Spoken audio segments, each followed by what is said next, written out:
Tu t'es souvent retrouvé à avoir un rapport Power BI qui met 45 secondes à filtrer, des visuels qui se chargent en décalé, des données toujours en J-1, alors que tu as besoin du temps réel. Dans 80% des cas, la cause c'est un mauvais mode de stockage, choisi au début consciemment ou inconsciemment du projet sans vraiment comprendre ses conséquences. Aujourd'hui, je vais t'expliquer les 3 modes, comment ils fonctionnent vraiment et une règle de décision simple pour toujours choisir le bon dès le départ. Avant de voir les modes, laisse-moi te dire pourquoi ce choix est fondamental et pourquoi tu dois le faire avant de construire ton modèle, pas après. Quand tu connais une source dans Power BI par exemple, tu réponds à une question que l'outil te pose en silence, sans même que tu ne t'en rendes compte. Est-ce que je dois copier tes données ou les lire en direct à chaque fois? Ta réponse va déterminer 3 choses essentielles. La vitesse de ton rapport, est-ce qu'il charge en moins d'une seconde ou en 30 secondes? La fraîcheur de tes données, est-ce qu'elles sont en temps réel ou actualisées une fois par jour, voire une fois dans le mois? La scalabilité, est-ce que ton modèle tiendra quand le volume de données doublera par exemple? Avant de toucher à quoi que ce soit, définissons d'abord le mode import. Alors le mode import, comment il fonctionne? Pensons d'abord à une photocopie. Power BI va chez ta source récupérer toutes tes données et faire une copie complète qu'il stocke dans sa mémoire interne qu'il appelle Vertipack. C'est le moteur interne de Power BI et qui stocke tes données en mémoire compressée. C'est lui qui rend le mode import aussi rapide. À partir de ce moment, ton rapport n'a plus besoin de ta source. Il travaille sur sa propre copie en mémoire et les calculs se font en millisecondes.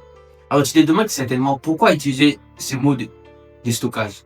Alors les avantages sont que les données sont en mémoire, les réponses sont quasi instantanées et aucune limitation d'âge. Toutes les relations, tous les visuels sont disponibles. Une fois les données chargées, le rapport fonctionne sans Internet. 80% des projets en entreprise utilisent le mode import.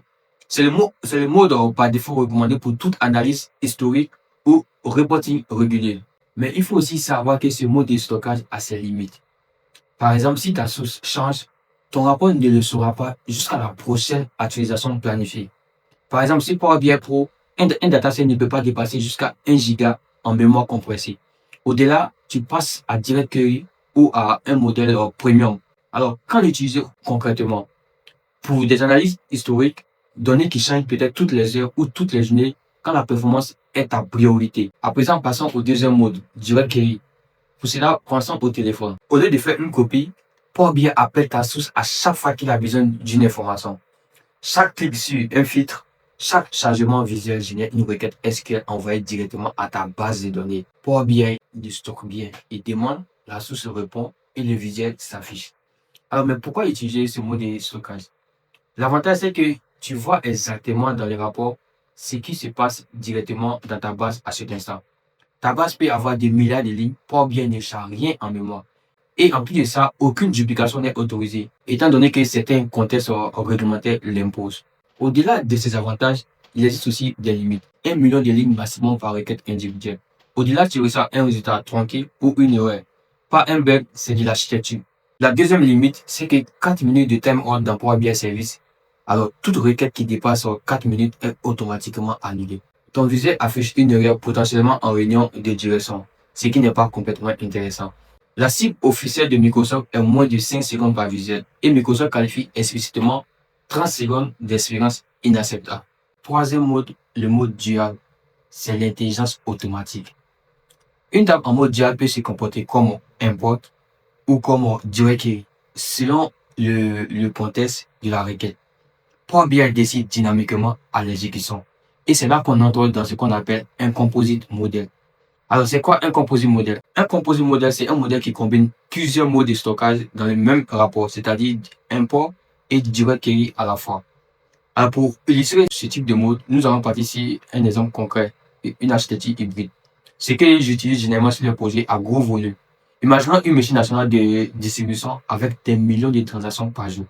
Par exemple, dans sa table de feuilles de vente, nous avons 50 millions de lignes sur Azure SQL qui se chargent en temps réel. Donc pour cela, on va utiliser directement Direct Query. Parce que nous ne pouvons pas stocker cette table directement dans notre mémoire Power BI. Ensuite, nous avons 10 000 lignes de la table client, données stable. Pour cette table, nous allons utiliser le mode import en mémoire pour la rapidité. Et enfin, 365 000 de dimensions partagées de la table date. Donc, nous allons utiliser le mode dual qui fonctionne avec les deux. Au résultat, les fichiers clients passent par la mémoire rapide.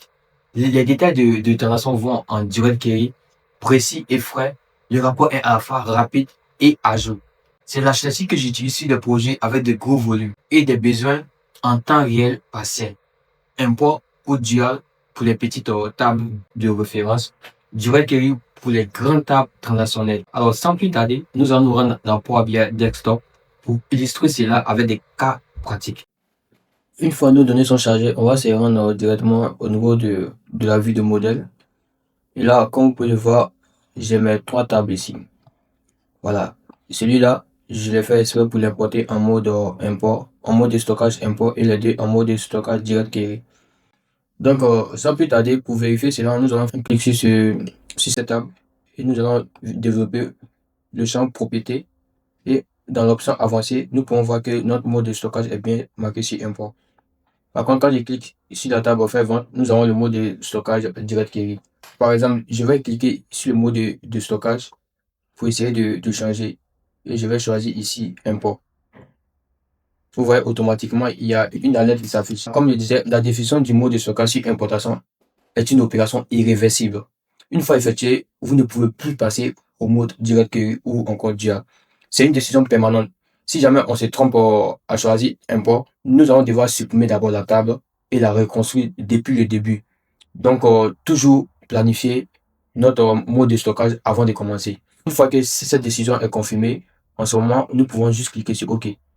Mais étant donné que ici, la table transaction est la table qui sera la plus mise à jour de manière continue. Donc, il serait bien, par exemple, pour notre cas, de garder la table transaction, et c'est-à-dire faire vente en mode direct query. Là, il va charger toujours les données les plus récentes. Mais étant donné que, par exemple, les produits sont fixes, on peut les garder en mode import. Et les clients évoluent pas de manière exponentielle par rapport à la table faire vente. On peut la garder en mode dual, c'est-à-dire en mode double. Et c'est-à-dire, à chaque fois qu'on va faire des requêtes sur la table client, il va rechercher directement d'abord les informations sur cette table-là, enregistrées dans notre mémoire. C'est si elle ne trouve pas maintenant, elle va envoyer une requête SQL depuis Power BI afin d'aller rechercher maintenant les nouvelles informations. Donc, voilà maintenant, cette table maintenant est en mode dual. Il va juste à faire le lien entre nos différentes tables et c'est bon, nous avons un modèle composite. Donc, comme on le disait, un modèle composite, c'est l'assemblage de plusieurs modèles de stockage dans un même modèle.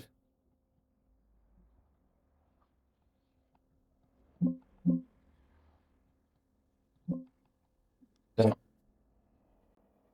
maintenant qu'on a vu les trois modes, la vraie question c'est lequel choisir sur ton prochain projet.